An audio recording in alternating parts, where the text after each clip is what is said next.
Today we will learn a beautiful poem called Andri by Gwendolyn Brooks. আজ আমরা Andri কবিতাটি পড়ব. In this poem, a child dreams about choosing new parents. But at the end he feels happy because he realizes his own parents are the best. এখানে একটি শিশু স্বপ্নে নতুন বাবা মা বেছে নিতে চায়, কিন্তু শেষে বুঝতে পারে তার নিজের বাবা মাই সবচেয়ে ভালো. We will practice proper pronunciation, সঠিক উচ্চারণ, stress and intonation, স্বরঘাত O স্বরভঙ্গি, and understand the meaning of the poem, কবিতার অর্থ বুঝব. So, let's start reading the poem together. Open the book to page 83, listen and keep your eyes on the pages. বইয়ের 83 নম্বর পৃষ্ঠা খুলো, শুনবে এবং বইয়ের পাতায় চোখ রাখবে. Lesson 27 27তম পাঠ. Andri. After completing the lesson students will be able to পাঠটি সম্পন্ন করার পর শিক্ষার্থীরা সক্ষম হবে. Read aloud texts with proper pronunciation. Stress and intonation সঠিক উচ্চারণ, স্বর ও সুর বজায় রেখে পাঠ্যাংশ উচ্চস্বরে পড়তে. Read and understand written instructions লিখিত নির্দেশনা পড়তে ও বুঝতে. Understand and enjoy stories and poems গল্প ও কবিতা বুঝতে ও উপভোগ করতে. Read the following poem. নিম্নলিখিত কবিতাটি পড়ুন. Andri, Gwendolyn Brooks. I had a dream last night. I dreamed গত রাতে আমি একটা স্বপ্ন দেখেছিলাম. আমি স্বপ্নে দেখলাম. I had to pick a mother out. আমাকে একজন মা বেছে নিতে হবে.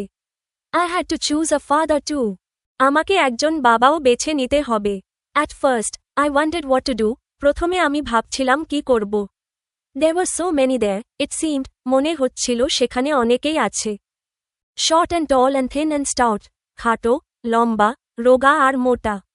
But just before I sprang awake, কিন্তু ঘুম থেকে জেগে ওঠার ঠিক আগে. I knew what parents I would take. আমি জেনে গেলাম আমি কোন বাবা মাকে নেব. And this surprised and made me glad. আর এটা আমাকে অবাক ও আনন্দিত করল. They were the ones I always had. তারা তো তারাই, যারা আমার চিরকালের সঙ্গী. A1. Underline all the verbs in the poem above. উপরের কবিতাটিতে থাকা সমস্ত ক্রিয়াপদের নিচে দাগ দিন. Then, list them in 2 columns, present tense and past tense, তারপর সেগুলাকে বর্তমান কাল এবং অতীত কাল, এই দুটি কলামে তালিকাভুক্ত করুন. Next, change the verbs in the past tense to their present form, and the present tense ones to their past form. এরপর অতীতকালের ক্রিয়াপদগুলোকে তাদের বর্তমান রূপে এবং বর্তমান কালের ক্রিয়াপদগুলোকে তাদের অতীত রূপে পরিবর্তন করুন.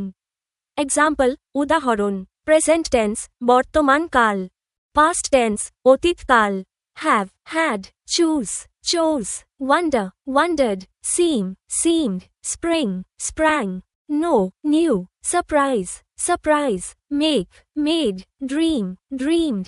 A2. Read the poem aloud with proper pronunciation. Stress and intonation. সঠিক উচ্চারণ, স্বরঘাত ও স্বরভঙ্গি বজায় রেখে কবিতাটি উচ্চস্বরে পড়ুন. The poem will be read slowly, clearly, and with feeling. The last 2 lines, in particular, will express a sense of joy.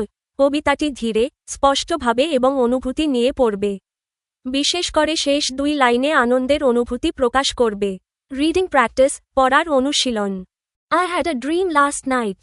I dreamed গত রাতে আমি একটা স্বপ্ন দেখেছিলাম. আমি স্বপ্ন দেখলাম. I had to pick a mother out. আমাকে একজন মা বেছে নিতে হবে. I had to choose a father too. আমাকে একজন বাবাও বেছে নিতে হবে. At first, I wondered what to do. প্রথমে আমি ভাবছিলাম কি করব. There were so many there, it seemed, মনে হচ্ছিল সেখানে কত বাবা মা ছিল. Short and tall and thin and stout. খাটো, লম্বা, রোগা আর মোটা.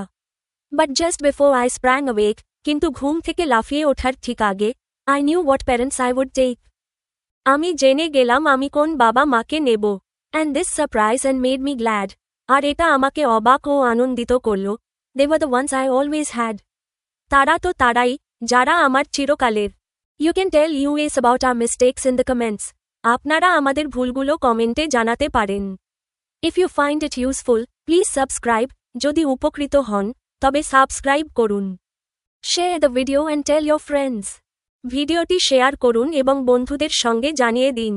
Our program is designed in such a way that students can learn and gain knowledge on their own without any guidebooks. আমাদের আয়োজন এমনভাবে পরিকল্পনা করা হয়েছে যাতে শিক্ষার্থীরা কোনো গাইড বই ছাড়াই নিজস্বভাবে আনন্দের সঙ্গে শিখতে পারে এবং জ্ঞান অর্জন করতে পারে. Thank you. ধন্যবাদ.